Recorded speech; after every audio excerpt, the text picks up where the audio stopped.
Today we're going to talk about the post-American Revolution, and our key concept is that the American Revolution's democratic and republican ideals inspired new experiments with different forms of government. The ideals that inspired the revolutionary cause reflected new beliefs about politics, religion, and society that had been developing over the course of the 18th century. And one of the first points I want to make is that Enlightenment ideals and philosophy inspired many American political thinkers to emphasize individual talent over mere hereditary privilege, while religion strengthened the Americans' view of themselves as a people blessed with liberty. So first we see the end of the primogeniture laws. The primogeniture laws were laws that required landowners to give land to the oldest son. There was no splitting land between children regardless of gender, and this also applied to inherited titles and offices in England for nobles, etc. The colonies followed these laws for a very long time, but they were repealed at the end of the American Revolution. Thomas Jefferson led the way by helping repeal the laws in Virginia, which was one of the major places that were affected by the primogeniture laws. We also see a clash between New Lights and Old Lights, and this dealt with Protestants during the Great Awakening. Old Lights were part of the Protestant denomination who refused to change, people like the Puritans. They were suspicious of these revivals. They viewed the revivals and new religious ideas as a threat to authority. The New Lights were Protestants who embraced change during the Great Awakening, people like Jonathan Edwards and George Whitefield and all of their followers in the revivals. They embraced revivals that spread throughout the colonies. Locke and Rousseau heavily influenced many American political thinkers, and they're from they're from Enlightenment period. Rousseau's social contract theory was that in nature humans are barbaric. They did not have laws or morality. Humans leave this natural state of barbarity voluntarily in return for getting order and the benefits and necessity of cooperation, meaning government. If we abandon our claims to natural rights, meaning at being able to act however we want without laws or morality, individuals can preserve themselves and still remain mostly free. We obey laws which take away some of our rights, but if everyone obeys, there's safety and order, and we can live longer, safer lives. Before I move on, Locke, just a reminder, believes that the government must protect the people on their end of the social contract. People are entitled to natural rights like life, liberty, and property. The next point I want to make is that the colonists' belief in the superiority of republican forms of government based on the natural rights of the people found in Thomas Paine's Common Sense and the Declaration of Independence. The ideas in these documents resonate throughout American history and today. They shape Americans' understandings of the ideals on which our nation was based. So the first thing I'll talk about is Common Sense. This was published in 1776. It was a pamphlet that challenged royal authority written by Thomas Paine. He challenged the British monarchy. He challenged the British government. He wrote this pamphlet and used plain language, for everyone to understand. So if you were not a scholar, you still could understand what he was saying. He used a lot of biblical references that many colonists would understand very well. This was the first work of writing to openly ask for independence from Great Britain. Even though it was not a political document, it was a very influential social document. The Declaration of Independence, written in 1776, was a very political document. Phrases like all men are created equal and in unalienable rights and life, liberty, and pursuit of happiness are the most memorable ideas from this document. This declaration accused King George of repeated injuries against the colonies with the intent to establish absolute tyranny in North America. The idea of right to choose our own government was something that was pervasive throughout this entire document. During and after the American Revolution, there was an increased awareness of the inequalities in society, and that motivated some individuals and groups to call for the abolition of slavery and greater political democracy in the new state and national governments. So the Quakers, they lived in large numbers in Pennsylvania. They faced a tricky situation in the American Revolution. They were nonviolent religious tenets, or they practiced nonviolent religious tenets. And those conflicted with the political and nationalist movements of the Americans or the Patriots.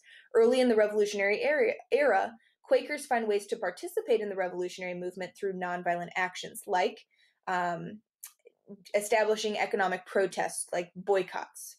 When the actual war broke out, most Quakers remained pacifists. They did not support the fighting or pay taxes that supported the militia.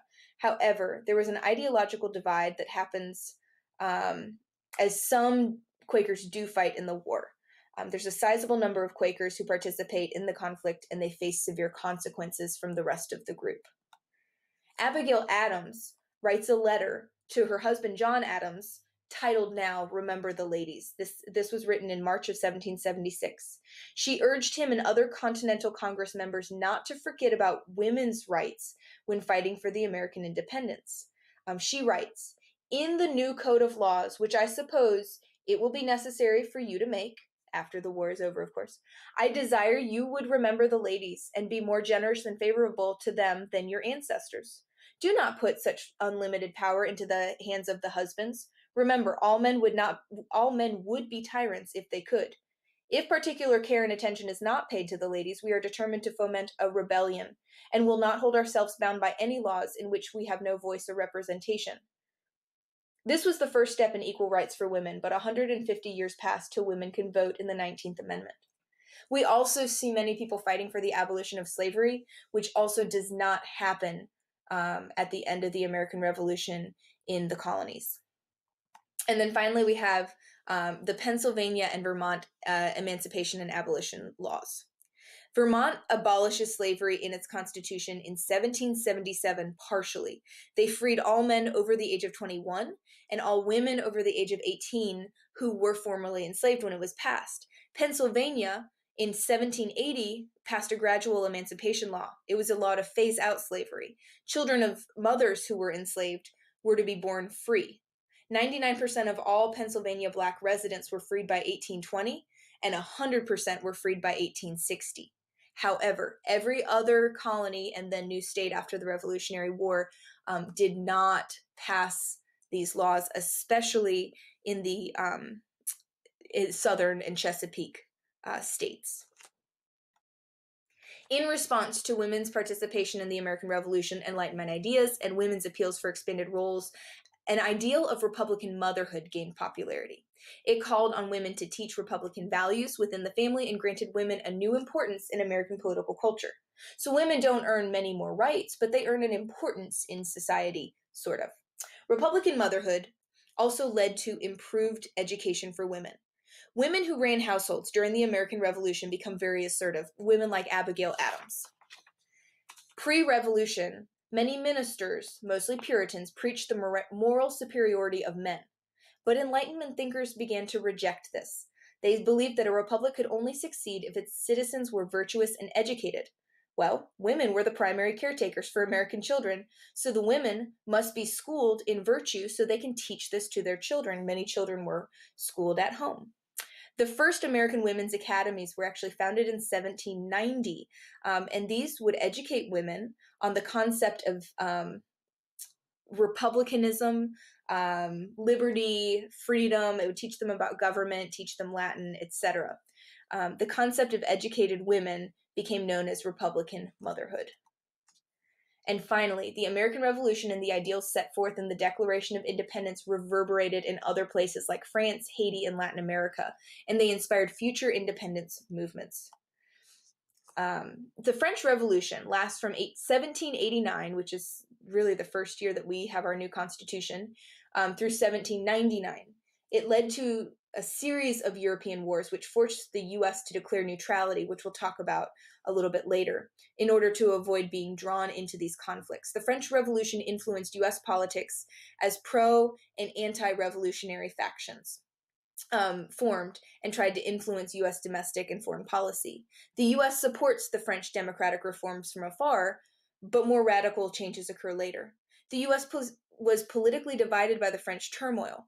Jefferson actually supports the pro-French Democratic Republican Party that celebrated the Republican ideals of the French Revolution. Alexander Hamilton leads a Federalist Party which viewed the French Revolution with skepticism and tried to preserve existing trade connections with Great Britain. Hamilton was Secretary of the Treasury. Jefferson was the Vice President. In 1790 to 94, the French Revolution becomes very radical.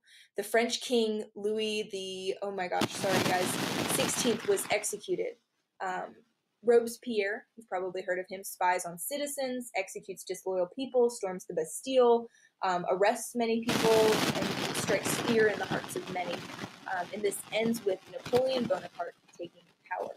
But the French Revolution would not have happened, probably, without the American Revolution, because people were fighting for the end to a monarchy, an absolute monarchy, and fighting for new democratic ideals. Another example of this is the Haitian Revolution. This took place from 1791 to 1804. The Haitian people win independence from France and become the first country founded by former slaves. The Haitian Revolution was led by a notorious leader named Toussaint Louverture, a military leader and former slave.